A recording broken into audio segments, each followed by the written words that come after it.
Today we are making my mother, Lisa Oz's famous fresh pumpkin pie with cookie dough crust.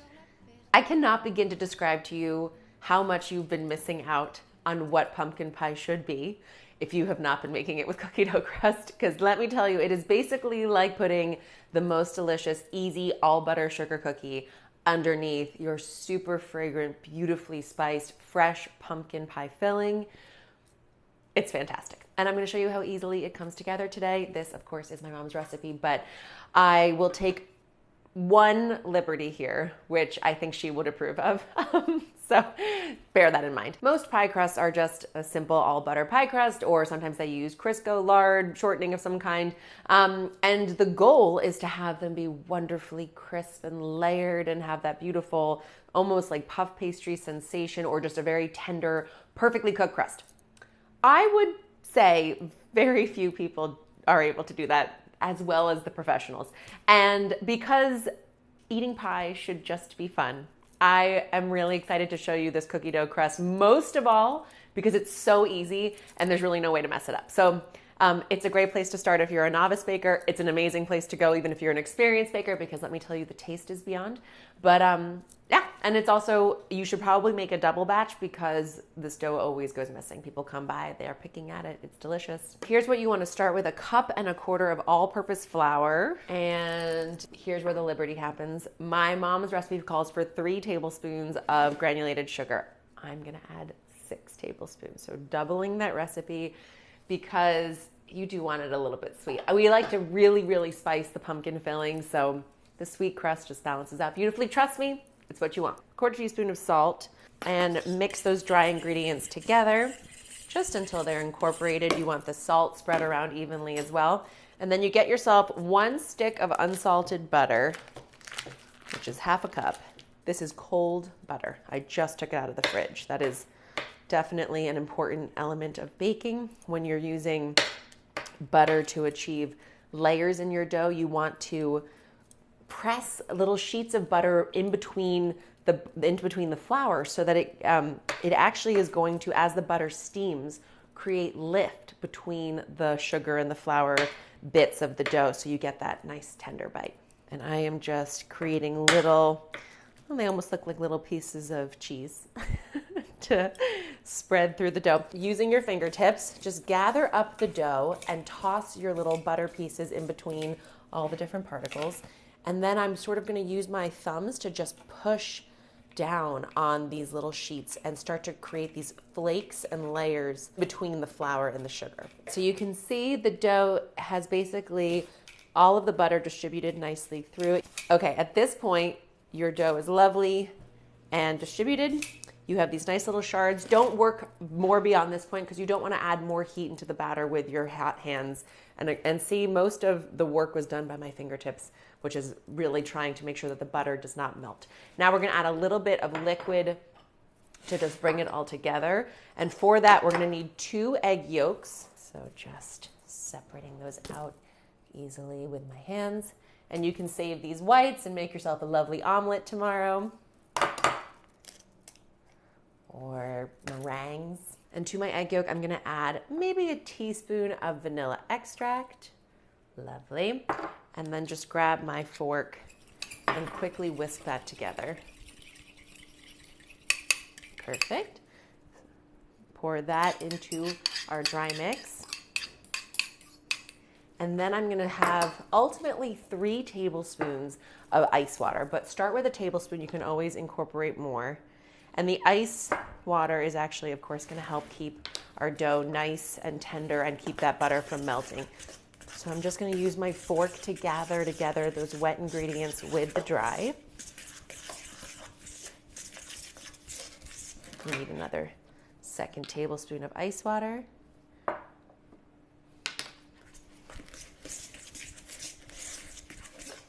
And see, we still have quite a bit of this dry mix down here. Some of it's clumping together, which is great. Ultimately, you want to be able to pinch together and have it stick together. And this is not, it's still quite dry. So I'm going to add that 3rd tablespoon of ice water. And that should get us where we want to go. Okay, I I think we're in good shape here. So now give yourself a nice little lightly floured surface. And what you want to be able to do is use your hands to quickly pinch together the dough into a ball. And if it stays like this one does, then you're ready to pull it out of the bowl. Just sort of press together the little last dry bits on the bottom. Making sure you have enough wet ingredient to pull it all together. And if you were doing this in a food processor, the dough would already have pulled away from the sides. You honestly don't even need to work this out on a floured surface. You could just do it right here in the bowl. And all you're trying to do is pull up those dry ingredients, and you should be left with a glorious ball of cookie dough pie crust. Now all that we want to do is press it down into an even disc. And we're really trying not to overwork the dough at this point. But the wider and flatter you make your disc at this point, the easier it will be to roll out. So I like to make it about 2 inches thick all the way around, gathering it into a nice circle. I'll just wrap this dough up in parchment paper or plastic wrap and tuck it in the fridge for an hour or two so the butter has a chance to chill, and then we'll roll it out and finish our pie.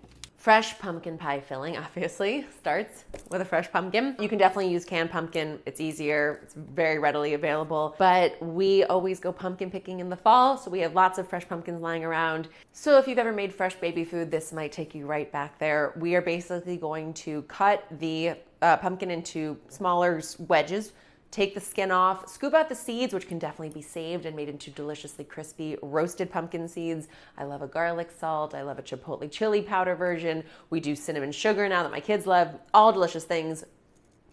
Then you're gonna cut it up and steam it or boil it. I'm gonna choose the steaming method today because it works really fast, but more importantly, I find that it actually makes it so that the flesh is very tender and it purees into a beautifully creamy, smooth, sweet filling without too much extra water. Sometimes when you boil it, you do have to spend some time to really wring the extra water out. So just cutting down on process a little bit. So this is the part of making pie that's about fitness.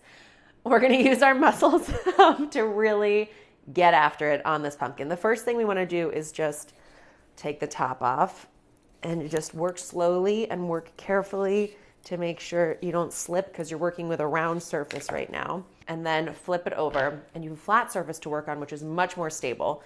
So what I like to do is go down each half to split it in half. By the way, guys, I feel like we talk about pumpkin pie quite a bit. We think of pumpkin in this sweet capacity. Roasted pumpkin, steamed pumpkin for savory dishes is so delicious.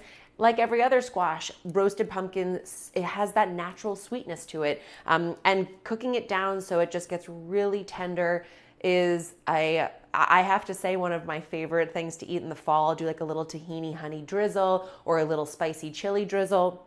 It's amazing. So if you want to eat it savory, try that out for size. So we're going to scoop the seeds out of our center pumpkin. And you can do this with your hands or just grab a spoon like I did. And you do want to take off this sort of membrane here as well, the little bit of the sort of slimy piece here. Just scoop that right into your bowl. Let your kids sift through that later and make their roasted pumpkin seeds. Normally we're making this when we're doing jack-o'-lanterns, so I've got the whole setup with, newspaper down, and everyone's covered in pumpkin anyway, so it's not a big deal. But today I'm making it in a ball gown, so that's different. Move that to the side, work on your second half. Okay, do not waste these seeds. They are so delicious, roasted up till they're nice and crisp. You'll just want to separate them out from this sort of stickier pieces of the flesh. Let me rinse my hands and then I'll show you how to cut up the pumpkin itself. What we're gonna wanna do is remove the skin without removing much of the flesh, because that's the part obviously that we want for our puree. So what we're gonna have to carefully do is work in wedges, which I find is the way that I've had the best results, taking off as little skin as possible while maintaining as much of the flesh as possible. So cut yourself, 2-inch wedges or so, and then working one at a time. This is not a speed race. We're literally just going to cut down and around removing the skin. And if you prefer to work with a sturdy vegetable peeler, you definitely can. But this is the way that I've found works best for me. And then just cut it up into 2-inch chunks, roughly evenly sized. That's all that matters, so that they steam at the same time. And then just continue working till you have your whole pumpkin cut up.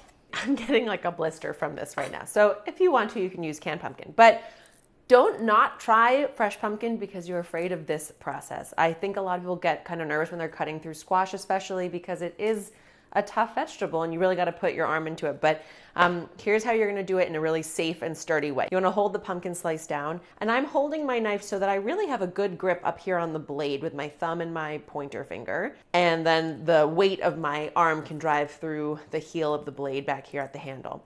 And so I'm holding my fingers out of the way so that the squash itself isn't going to slip. My blade is far away from my fingers, and I'm just going to slice down, keeping my fingers behind the blade, working away, holding the squash steady, trimming as I go. And then if I've left some down here, I'm just going back around, working at an angle to trim those little pieces off. It's as simple as that. Okay, I have my big beautiful bowl of peeled and chopped pumpkin. Let me show you what I'm going to use to steam it. A lot of you guys ask about this because I have it on display in the background frequently in my cooking videos. It is a danube, which is a Japanese steamer actually. It's made from pottery. It has this little insert that I'm going to put the pumpkin in. So I put some water here in the basin of my steamer, and you can use any steaming basket. You can put a colander over shallow water in a pot. You can shallow boil these pieces of pumpkin, whatever is good for you. So I just have my little steamer basket here. I'm gonna add all this pumpkin, pile it right on top. The water underneath is going to come to a boil and start to steam my pumpkin until it's soft and fork tender. You will see the color slightly changes. It stops being pale and you stop being able to see a lot of texture. It becomes totally bright orange and really soft throughout. And then we're gonna let it cool, puree it up, and then we will have our fresh pumpkin puree for our filling. Okay, so our pie dough has been cooling in the refrigerator about an hour, hour and a half. You can leave it a little longer if you want. You just want it to set up till it's firm. The butter's had a chance to chill again, but not hard. You don't want it breaking apart on you. And then give yourself a lightly floured surface, and flour your rolling pin too, so you're not gonna stick to anything in your hands. And you have your gorgeous cookie dough pie crust, which again, we have in this nice thin round, which is going to give us a little head start when it comes to rolling it out into an even wheel. About 1/8 of an inch thick is where we're aiming for. And you just kind of work your way around. If the pin starts to feel sticky, you can just add a little flour to the surface of the dough or your pin. And I'm kind of working from the center to pull it out and to push it out so you're getting nice even extension on all sides. And I'm remembering to flip it now and then so I don't get stuck at the very end with a really stuck to the center pie crust, which I've done before. Something I should also tell you is that what's really nice about this pie dough is if it starts to crumble or break, you can literally just patch it together. No one will be any the wiser, and the custard of the pumpkin pie filling is very forgiving. It hides all of our sins. Making sure we're about evenly thick over top. Perfect. All right, looking good. Moment of truth. Here we go. It's always a little bit of a hairy situation. We're looking good. Lift it right into your pie dish, leaving just a little bit of an overhang so you have room to work.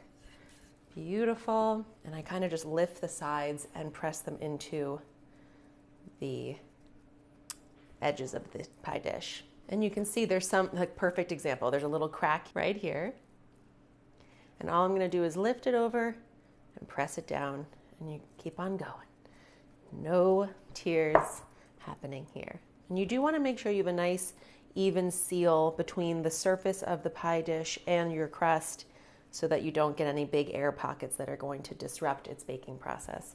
Something you can do to give yourself a really beautiful finished product is not too much extra crust, but just about 1 inch of extra crust. Tuck it under like so. And I'm just sort of folding the back edge under, and then I'm going to come back around and use my fingers to Oh, see, this part is missing a little bit, so I'll just patch work on a little piece that I had and making sure everything is nice and even throughout. I'm gonna grab my pointer and my thumb, and using my pointer from my other hand, I will just sort of indent my pointer into those two fingers to create this lovely little triangle fluting. Nothing too precise, guys. You know me. It's gotta be quick. If it doesn't change how delicious it is, I'm not sure it's worth my time. But in moments like this, around the holidays, it is special to just try to make it a little bit more elegant and elevated. Okay, gorgeous, perfect pie dough. Oh, don't even do it to me. See, I was bragging, and then it got me. It was like, oh, really? You think you did it just great? You're so good. It's okay. Okay, the reason you shouldn't do that is because the butter is now getting soft again. And that is why we are going to stick it back into the fridge for another 20 minutes or so, just to let the pie dough seal itself back. Quick, before anything else happens, into the fridge. 20 minutes. Okay. Referring to the cookbook, we are going to make, I think, the most delicious pumpkin pie filling you've ever had. My mom amps it up on the spices, so we get lots and lots of that fragrant cardamom, cinnamon, ginger, and allspice. All those warming fall spices we love, and they come through loud and clear, which means the custard almost has to taste like slightly too spiced, so that when it bakes and everything kind of mutes out, you get a gorgeous spiced pumpkin slice. A gorgeous spiced pumpkin pie slice. What I have here is 1 can of sweetened condensed milk, the base of all delicious sugary baked goods. And to that, I'm gonna add our gorgeous pureed pumpkin. So after it's steamed, I let it cool, and then I pureed it until it was lovely and smooth like so. I let this chill. I actually made this yesterday, so it's nice and cold. You definitely just want to let it cool before you add the eggs in, because you don't want to cook your eggs accidentally. And we want about 2 cups of that fresh pureed pumpkin blend. This is a 1/2 cup measure because I couldn't find my cup measure. So 4 of these. 1, 2, 3, and 4. Let me tell you something. It is already just so sweet from the pumpkin itself, but we're not going to stop there. We're going to have 2 eggs lightly beaten, and that's just going to help us create a little body in this custard and give it a little bit of lightness so it has that perfect, gently fluffy, but still very dense and delicious pumpkin pie filling. So just until they turn that pale yellow color, working in a bit of air, we'll add 2 teaspoons of vanilla extract. Another thing my mom insists on and I inherited is enough vanilla extract in baked goods like these into our custard mix. And now it's time to add our spices. So you can see by the proportions here that I'm really leaning heavily on the cardamom and the cinnamons. We got about 2 teaspoons of each of those, and then a 1/2 teaspoon of ground ginger, a 1/2 teaspoon of allspice. If you wanted to add some nutmeg in there, you definitely could. And then we're just gonna bring this all together.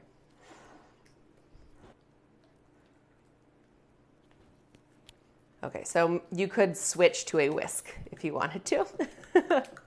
But since I've already got this messy and we are working our way through it, I'm just gonna keep going here. So this is a pie that finds its way onto our table starting in early October, which is the first time we go pumpkin picking. And then we end up making it what feels like once a week, maybe once every other week, throughout the fall, just because it is such a great way to perfume your home with gorgeous baking pumpkin pie scent. And you know, you're having a lot of vegetable in this pie, so I feel pretty good about that. Taste it, make sure it has everything it needs. One thing I forgot is that the filling also needs just a tiny bit of salt. I'm gonna go for 1/2 teaspoon of kosher salt because we need the balance. And this is ready to get poured into our chilled pie crust. We actually are going to fill the pie dough on a baking sheet, not just any baking sheet, a hot baking sheet. So the oven is preheating to 400 degrees, and I've gotten a baking sheet nice and hot in there. And the hot sheet tray is gonna help make sure that our crust cooks perfectly. But be careful, it is hot. So grab your cooled pie crust, and then we're gonna fill it right here on the tray, and that's gonna help avoid any spills from having to transfer an already filled pie form. Don't leave any behind. The crust is going to drop down ever so slightly, and the custard is going to puff up ever so slightly, so they will meet happily in the middle. And bring it over to your 400-degree oven. Okay, so the pie was in the oven for a while. This is a custard you do kind of want to let cook until it's set.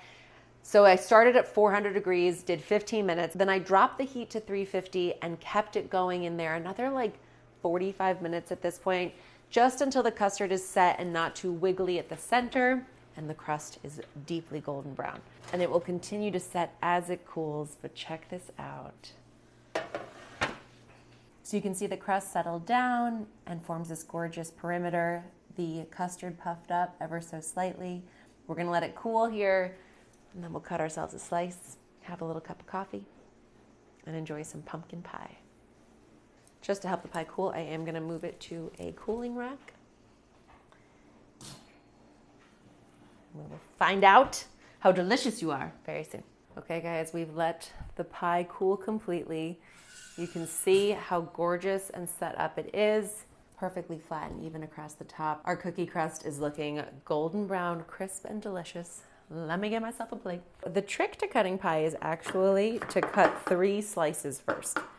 So cut all the way across, make sure you get all the way to the bottom. Then you're gonna cut 1 slice, 2 slice, 3 slice, and the middle slice is supposed to be the one that comes out the easiest. Let's find out how we did. Well, that didn't work so well. All right, I missed my little bottom piece. There you go. Come on out.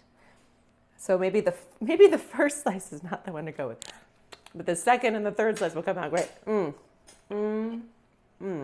want to show you a beautiful piece. Oh, that piece didn't come out so beautifully, but it is delicious.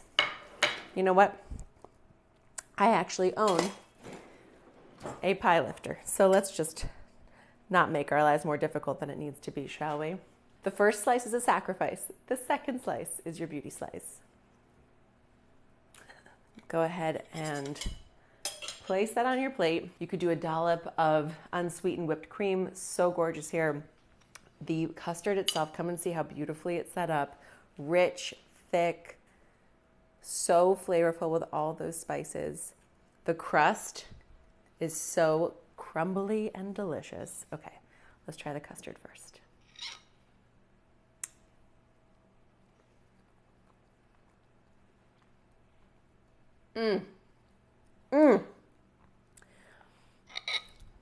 Lisa Oz, I made you proud today. The cardamom, the cinnamon, that allspice coming through, a little bit of ginger just perks it right up. Now let's try this crust, which is what everybody in my family fights over. Listen for a little. Oh yes. Do we see here?